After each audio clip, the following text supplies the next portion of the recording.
अरविन्देन पदारविन्दं मुखारविन्दे विनिवेशयन्तं वटस्य पत्रस्य पुटे शयानं बालं मुकुन्दं मनसा स्मरामि। श्रीकृष्ण गोविन्द हरे मुरारी, हे नाथ नारायण वासुदेव, जिह्वे पिबस्वामृतमेतदेव। गोविन्द दामोदर माधवेति, गोविन्द दामोदर माधवेति। सहजानंद गुरुं भजे सदा। परब्रह्म परमात्मा स्वामीनारायण भगवाननी कृपाथी भगवान स्वामीनारायणनी विचरण भूमि चरोतर में चांगा प्रसादीनु गाम,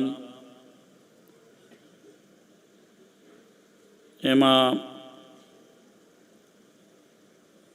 वड़ताल में आवता नवेम्बर में जे लक्ष्मीनारायण देवनो द्विशताब्दी उत्सव थवानो छे, एना निमित्ते अना सत्संगना अभ्युदय अर्थे सत्संगનું रिनोवेशन थाय एना माटे योजायेली श्रीमद् भागवतजीनी दिव्य कथाना वक्ता व्यास स्वरूप आदरणीय सद्गुरु पूज्य पुराणी स्वामी विष्णु प्रकाश दासजी आ महोत्सव जेमणे पोते पोताना यजमान पदे कर्यो छे एवा चिरागभाई विष्णुभाई पटेल, विष्णुभाई शंकरभाई पटेलनो परिवार, चांगा गामना सौ भाविक भक्तजनों, बहार गामथी पधारेला श्रद्धाळु सौ भगवानना भक्तों अने सौने आ प्रसंगे खास दर्शन आपवा आशीर्वाद आपवा पधारेला वड़ताल लक्ष्मीनारायण देव पीठाधिपति आचार्य महाराज, हमणां ज जेओए सरस उपदेशात्मक बातों करी एवा हरिवल्लभ स्वामीजी, आ गामने घणा वर्षों सुधी सत्संगनुं बळ पूरुं पाड्युं छे एवा गिरीश भगत, उपस्थित राधारमण स्वामी वगैरे सौ संतोष धर्मप्रेमी सज्जनों, आ गाममां स्वामीनारायण भगवान वड़ताल पधारता त्यारे आपड़ा स्वामीनारायण संप्रदायना शास्त्रों में अहींया पधार्यानो उल्लेख है। गाम में पहलेथी सत्संग अने पहलेथी मंदिर हतुं। भगवान स्वामीनारायण हता त्यारे पण आ गाम में नानुं हरिमंदिर हतुं अने भगवाननो सत्संग नंद संतोए कराव्यो तो ए दृढ़ सत्संग हतो। स्वामीनारायण भगवान कृपा करीने आ कलियुग में पधार्या अने आपणने आ दिव्य सत्संग आप्यो छे, ए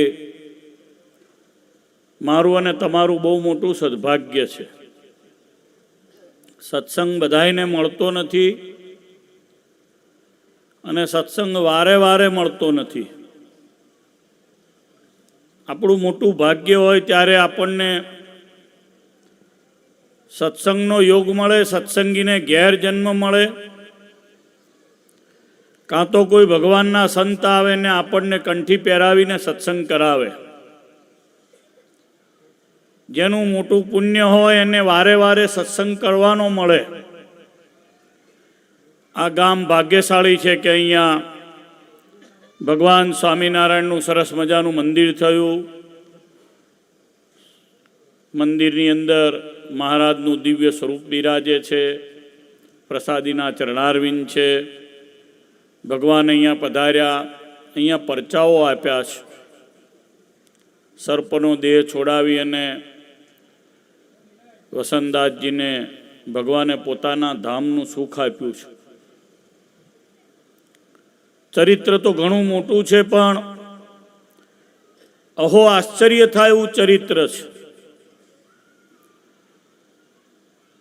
भगवान प्रगट थाय त्यारे कोनुं कल्याण करे तो के एमनी दृष्टि में आवे एनुं बधानुं कल्याण करे। મનુષ્યનું કલ્યાણ થાય તો સમજાય આપણને કે ભાઈ એ તો ભજન કરે, ભક્તિ કરે. આ વસંતદાસજીનો ઇતિહાસ મેં માધવદાસજીના ગોપાળાનંદ સ્વામી જે સારંગપુરમાં જે હનુમાનજી મહારાજ પધરાયા એમના શિષ્ય માધવદાસજીએ ગ્રંથ લખ્યો. એમાં એમણે લખ્યું છે કે આ વસંતદાસને બધા 2-3 ભાઈબંધો હતા. એ આપણે અહીં જેમ કથા ચાલે છે તો ઓટલે બેસનારા હશે, બધા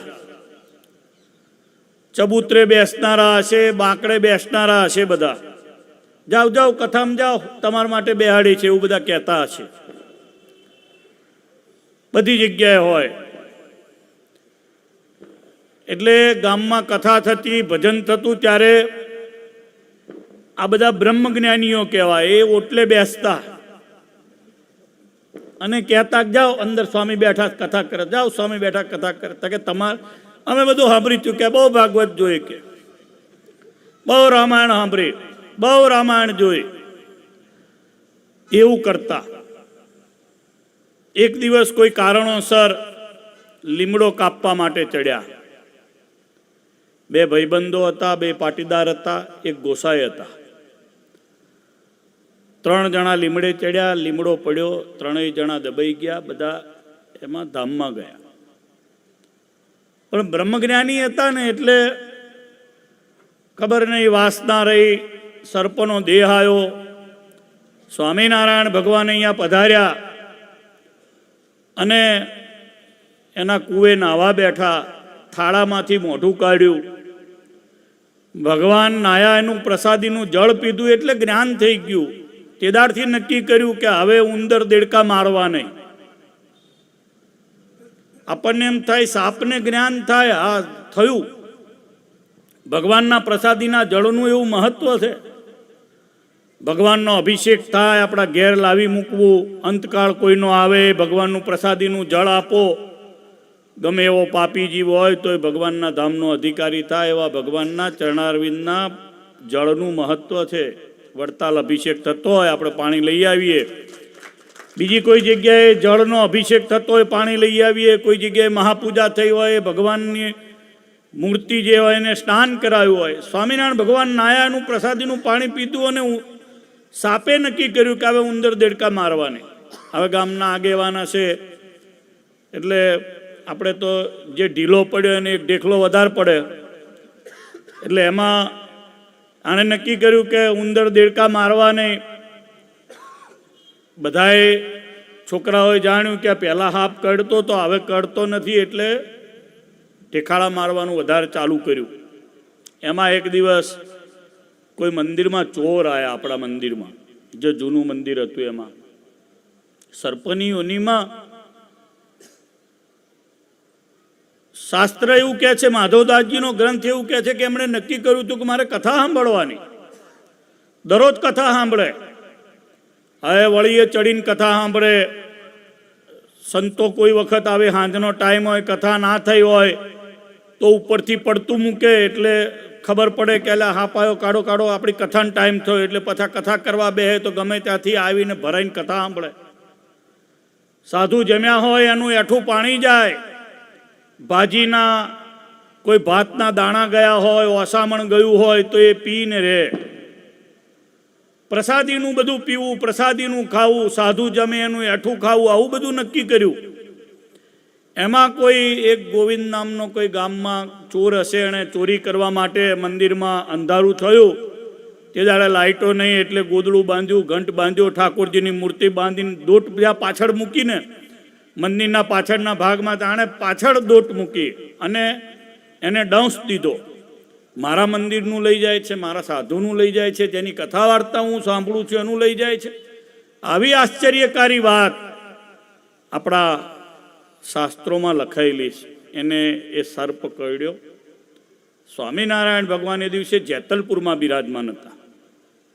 જેતલપુરમાં એક નવોઠા દીકરો અને દીકરી બંને પરણીને આવેલા. સભા આ રીતની બેઠેલી, સંતો બેઠેલા.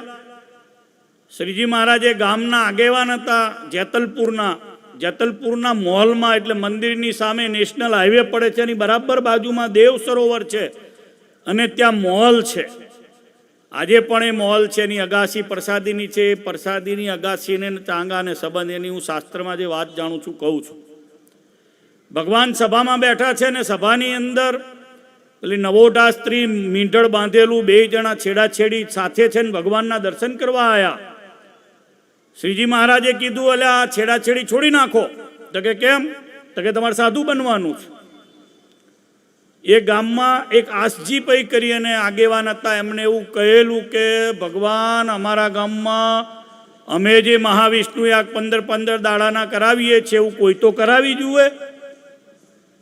ભગવાન કે અમે ધારીએ થાય. આ તમે સાધુ બનાયા એ તો બધા ગયડા ને જેન ના ફાવતું હોય ઘેર ભૂખ્યા મરતા એને સાધુ બનાયા. પૈણેલાને બનાવો જ કહીએ. આવી બધી વાતો થયેલી. એટલે મહારાજે સભામાં બોલાવીને કીધું તમારે બેન સાધુ થવાનું. તો કે હા મહારાજ સંત બની જાઉં. પેલાને કીધું તમારે જવાનું છે સાંખ્યોગી બહેનો ભેગા રહેજો ને ત્યાં ધર્મ પાળજો ને તમારે સાધુ થવાનું. બરાબર આ વાત ચાલે છે અને ભગવાને આંખ મીચી. એકાદ અડધી મિનિટ 30 સેકન્ડ આંખ મીચાઈ. એ ભેગું સ્વામિનારાયણ ભગવાનને અહીંયા પેલો જે ગોવિંદને સર્પ કરડ્યો છે જેનું પૂર્વનું નામ વસંતદાસ છે, એણે એવું કીધું અહીંયા આવીને કે મને જો સ્વામિનારાયણ ભગવાન દર્શન આપવા આવે તો ગોવિંદમાંથી ઉતરું, નહીં તો ના જવું. આ તો મારા મંદિરનું ખાઈ જવા આવ્યો હતો, મંદિરનું લૂંટી જવા આવ્યો હતો. શ્રીજી મહારાજે એને દર્શન આપ્યું. સંતોએ બહુ આગ્રહ કરીને પૂછ્યું કે તમે મહારાજ આ ચાલતી વાતે અડધી મિનિટ આંખ મીચી. મહારાજ કે છે અમે ચાંગા ગયા હતા અને ચાંગામાં વસંતદાસનું અમે કલ્યાણ કર્યું અને અમારા ધામના એમને અધિકારી બનાયા. આ મનાય નહીં એવી વાત. હાપોલિયું કોઈ દિવસે દેડકા ખાવાનું બંધ કરે, ઉંદર ખાવાનું બંધ કરે. નક્કી કર્યું તું હું મહાણના લાડુ ખાઈશ. બાજુમાં કઈ આજુબાજુમાં શમશાન હશે ત્યાં આગળ જતા હશે. શમશાનમાં લાડુ મૂકવાનો રિવાજ હશે, પિંડ મૂકવાનો, ત્યાં જઈને ખાઈ આવતા. કોઈ દિવસ ખાધા ને આ ગામમાં હિંસા ન કરવી એવી પ્રતિજ્ઞા એક સર્પ કરી શકતો હોય તો આ ગામમાં તો ઈંડા તો કોઈ ખાતું જ નહીં હોય. પોલ્ટ્રી ફાર્મ તો હશે જ નહીં. અત્યારના જમાના હું તો આ રોડે નીકળું છું એટલે ચિકનની લારીઓ દેખાય એટલે આપણને ખબર પડે આમલેટની કે હા બરાબર કાર્યક્રમ ચાલી રહ્યો છે. એટલે હવે સાપે આવી પ્રતિજ્ઞા કરી હોય તો આ કથાનું ફળ શું? મેં ચિરાગને પૂછેલા. ચિરાગ મેં કીધું આ તું ખર્ચો કરે છે શું કરે? આખો ગામ જમા, જે કથામાં આવે બધા જમે. મને કે તમે કીધું બધા જમે પછી ધર્મ પાળવાની કઈ વાત થાય? મને કે તમારે કરવાની કે છે. મેં કીધું કેટલો ખર્ચ કરવાનો? તો કે 10-15 લાખ રૂપિયાથી વધારે ખર્ચ થશે. સ્વામી કે એને લગ્નમાં જેટલો ઉમંગ હોય એટલો આ કથામાં ચિરાગને ઉમંગ છે. અમે જોયું મહારાજશ્રી માટે એણે ઘરમાં બધે રંગોળી કરી, ભાવથી ઠાકોરજીની આરતી તૈયાર રાખી, ફ્રૂટ મેવા તૈયાર રાખ્યા. સ્વામિનારાયણ ભગવાન આવે ને જે ઠાઠો કરે એ બધો ઠાઠો એણે આ ઉત્સવ માટે કર્યો છે. આ ભગવાનના ભક્તનું લક્ષણ છે. ખાલી તાળીઓ નહીં પાડવાની, આમાંથી આપણે શીખવાનું છે. આપણે કથા બેહાડવી. વિષ્ણુભાઈએ કથા એમના દીકરાએ બેહાડીને જોઈ આ ભગવાનનું વચન પાડ્યું. ભગવાનના અહીંયા ચરિત્રો ગવાયા. મહાપુરુષને લાવ્યા, આવા સદગુરુને લાવ્યા, કથા સંભળાઈ. અહીં કઈ માણસના ગુણગાન નહીં ગવાતા અને આમ કહ્યું ને આમ થઈ ગયું એવું નહીં. અહીંયા તો ભગવાન શ્રી કૃષ્ણ નારાયણના ચરિત્રો ગવાય. 5000 વર્ષ પહેલા ભગવાન પ્રગટ થયા. આજે પણ એટલા જ પ્રસ્તુત ચરિત્રો છે જેટલા 5000 વર્ષ પહેલા હતા. આના જેવો કોઈ ચમત્કારી ગ્રંથ નથી. આમાં ભાગવતજીની કથામાં બધી જ કથાઓ ચમત્કારી છે. અત્યારે પણ જે સ્વામી કથા કરતા હતા ભગવાન રામચંદ્રજીની ચમત્કારી, હમણાં ભગવાન શ્રી કૃષ્ણ નારાયણનો જન્મ થશે, એ બધું ચમત્કાર છે. ચમત્કાર કંઈ શોધવા જવાનો નથી. આ ભાગવતની કથા આ ગામ માટે 7 દાડા ચમત્કાર બનીને આવી છે. 29 તારીખથી તે 6 તારીખ સુધી આ ગામમાં બહુ મોટો વીજળીનો ઝબકારો છે. આમાં જે ડાયો હશે મોતી પૂરવી લેશે અને ભગવાન ભજવાનું નક્કી કરશે, ધર્મ પાળવાનું નક્કી કરશે.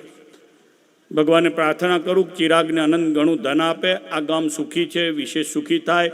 અલા ચરાની કિંમત તો તમે જુઓ. ઓસ્ટ્રેલિયામાં કેલિફોર્નિયામાં એની યુનિવર્સિટીની વાતો થાય છે. ખાલી ચરાની ચરામાં જ થયું ને આ યુનિવર્સિટી. તો તો એની વાતો દુનિયાના છેડે ફ્લોરિડામાં થાય છે. ત્યાંથી ધન ચરો આટલો ખેંચી લાવતું હોય તો તમારામાં કેટલું દૈવત હોય. હા, બહુ દૈવતવાળું ગામ છે. આમાં તો જે ધારો એ થાય. મહારાજને પ્રાર્થના કરું કે આ ગામમાંથી સાધુ બને. મહારાજને પ્રાર્થના કરું કે આ ગામમાંથી મોટા ભક્તો બને. મહારાજને પ્રાર્થના કરું કે આ ગામમાં લાખોપતિ ને કરોડપતિ થાય. દર વર્ષે આવી એક કથા થાય. બહુ બધા વિદેશમાં છે, વિદેશમાં એ બધા બહુ છે. હવે તય શું મૂકી કે સોશિયલ સિક્યુરિટી મૂકી ગયા એ તો કે લગભગ કોરોના તો ઘણાને અડી ગયો હશે. બધા એની ફિક્સો પડી હશે બેંકમાં. મહારાજને પ્રાર્થના કરું આ ગામમાં ધર્મ વધે, ભક્તિ વધે, જ્ઞાન વધે અને વડતાલનો સત્સંગ વધે, મૂળ સંપ્રદાયનો સત્સંગ વધે એવી શ્રીજી મહારાજ તમારા પર કૃપા કરે. સહજાન સ્વામી.